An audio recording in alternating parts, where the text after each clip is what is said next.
Hello అండి, అందరికీ నమస్తే. నా పేరు అనిల్ కేతా. జనగలం ప్రేక్షకులకు స్వాగతం. అమరావతి మీద ఆంధ్రప్రదేశ్ రాష్ట్రంలో పడి ఏడ్చే వాళ్ళ జాబితాని ఒక్కసారి మనం చూసినట్లయితే ఫస్ట్ ప్లేస్ ఎప్పుడూ కూడా జగన్మోహన్ రెడ్డికి రిజర్వ్ చేయాలంటే అసలు ఆంధ్రప్రదేశ్ రాష్ట్రానికి ఒక రాజధాని ఉండకూడదు, ఆ రాజధాని అమరావతి అసలే కాకూడదనే దుర్మార్గమైన ఆలోచనతో జగన్మోహన్ రెడ్డి అనేక సంవత్సరాలుగా ప్రయత్నాలు చేస్తూ వస్తున్నాడు. 2019లో ఓటేయించుకున్నంత వరకు ఒక మాట, ప్రజలు ఓటేసిన తర్వాత మరొక మాట మార్చి జగన్మోహన్ రెడ్డి నీచ స్వభావాన్ని బయట పెట్టుకున్నారు. 2024లో ప్రజలందరూ చీకొట్టారు, చేత్కరించారు. 3 రాజధానులు అనేటువంటి ప్రతిపాదన ఆంధ్రప్రదేశ్ రాష్ట్రానికి, ఈ రాష్ట్ర ప్రజానీకానికి ఏమాత్రం ఆమోదయోగ్యం కాదనే స్పష్టమైన తీర్పునిచ్చారు. ఆ తర్వాత అయినా జగన్మోహన్ రెడ్డి వక్రబుద్ధి మారిందా అంటే లేదనే చెప్పాలి.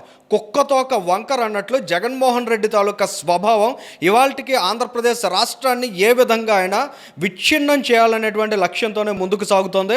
అందులో భాగంగానే ఒక పిచ్చి ప్రకటన, పిచ్చి ప్రతిపాదన మావిగన్ అనే రాజధానిని ఆయన తెర మీదకు తీసుకొచ్చిన తర్వాత రాష్ట్ర ప్రజానీకమంతా బాహాటంగానే విమర్శలు చేస్తున్నారు. జగన్మోహన్ రెడ్డికి పిచ్చి ముదిరి పరాకాష్ఠకు చేరిందనేటువంటి కామెంట్స్ ఎక్కడ చూసినా వినిపిస్తున్నాయి. అసలు మావిగన్ అనే పేరు పెట్టడం జగన్మోహన్ రెడ్డి యొక్క క్రూర స్వభావం కూడా చాలా స్పష్టంగా ఎస్టాబ్లిష్ అవుతుంది. ఆయన ఎక్కడికి వెళ్ళినా, ఎక్కడ మాట్లాడినా గన్నులు గొడ్డల్లో లేకపోతే ఆయనకి పని అవదా అనేటువంటి ఆలోచనలు కూడా ప్రజానీకంలో రేకెత్తించడం ఆయన మావిగన్ ప్రకటన ద్వారా. ఆంధ్రప్రదేశ్ రాష్ట్రానికి ఒక రాజధానిగా అమరావతి ముద్ర పడింది. మరి అమరావతి నిర్మాణాన్ని ఏ విధంగా అడ్డుకోవాలి, కనీసం అమరావతి అనే పేరును తలవడానికి కూడా ఇష్టపడిన జగన్మోహన్ రెడ్డి ఇవాళ సాక్షి పత్రికలో ఒక పెద్ద article, full page article publish చేయించాడండి. గ్రౌండ్ రిపోర్ట్ అన్నాడు. అసలు ఆ గ్రౌండ్ రిపోర్ట్లో ఉన్న రియాలిటీ ఎంత అనేది మనం ఈ అనాలిసిస్లో ఒకసారి గమనించే ప్రయత్నం చేద్దామండి. సో ఇవాళ భూసేకరణలో భాగంగా ఎంతమంది రైతుల నుంచి భూములు తీసుకుంటున్నారనే అంశాన్ని ఒకసారి మనం గమనిస్తే కేవలం 11 మంది.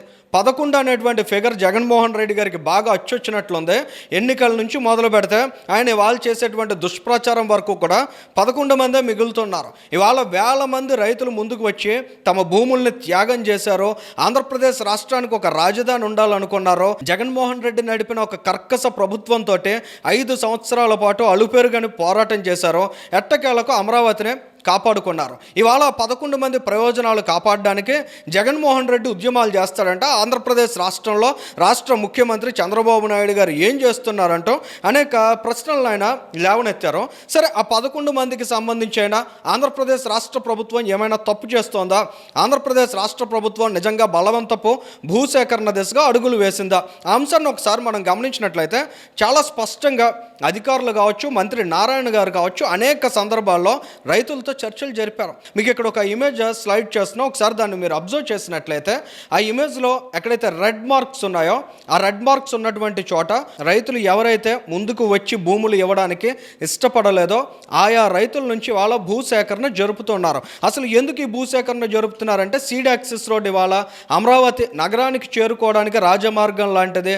మరి అటువంటి అమరావతికి వెళ్ళడానికి సీడ్ యాక్సెస్ రోడ్ని అడ్డుకునే దుర్మార్గమైనటువంటి వ్యూహంలో భాగంగా ఈ రైతుల నుంచి భూములు ఇవ్వకుండా జగన్మోహన్ రెడ్డి చాలా కాలం నుంచి ప్రయత్నాలు చేస్తున్నాడు.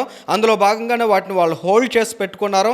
కానీ ప్రభుత్వం మాత్రం చాలా చిత్తశుద్ధిగా వారికి మేలు జరగాలి, భూ సమీకరణ ద్వారా ముందుకు వెళ్ళినట్లయితే వారికి ఏ విధమైనటువంటి లబ్ధి చేకూరుతుంది, భూసేకరణ చేపట్టాల్సినటువంటి అవసరం రాకుండా రైతులు సహకరించాలని అనేక సందర్భాల్లో విజ్ఞప్తి చేశారు. వారికి అన్ని అంశాలను కూడా వివరించే ప్రయత్నం చేశారు.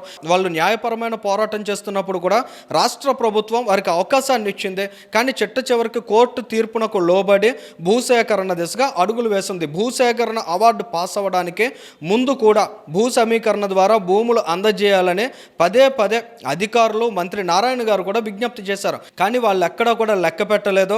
ఆంధ్రప్రదేశ్ రాష్ట్ర ప్రభుత్వం తమ నుంచి బలవంతంగా భూములు లాక్కుందనేటువంటి కలరింగ్ ఇవ్వాలనేటువంటి లక్ష్యంతో, అజెండాతో వైఎస్ఆర్సీపీ స్క్రిప్ట్లో భాగంగా ఇవన్నీ జరుగుతున్నాయి. కాబట్టి వాళ్ళు బలవంతపు భూసేకరణ భూసేకరణ ఆంధ్రప్రదేశ్ రాష్ట్ర ప్రభుత్వం చేస్తోందనే ముద్ర వేయించడమే వారి యొక్క అంతిమ లక్ష్యం కాబట్టి ఇవాళ ఈ రకమైనటువంటి సిచ్యువేషన్ తీసుకువచ్చారు. కానీ ఇక్కడ మనం గమనించినట్లయితే కేవలం 2.7 ఎకరాలకు సంబంధించిన భూముల విషయంలో ఇంత చిక్కు వచ్చింది. అంటే వేల ఎకరాలను వేల మంది రైతులు త్యాగం చేశారు.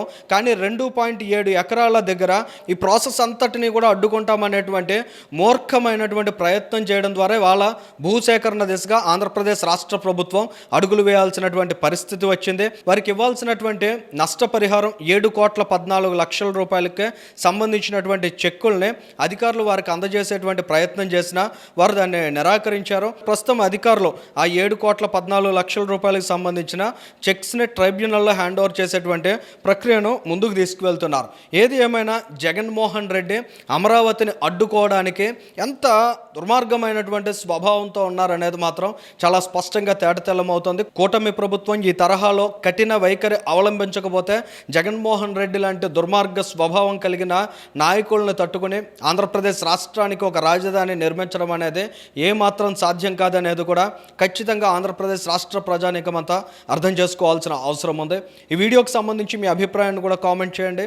Thank you.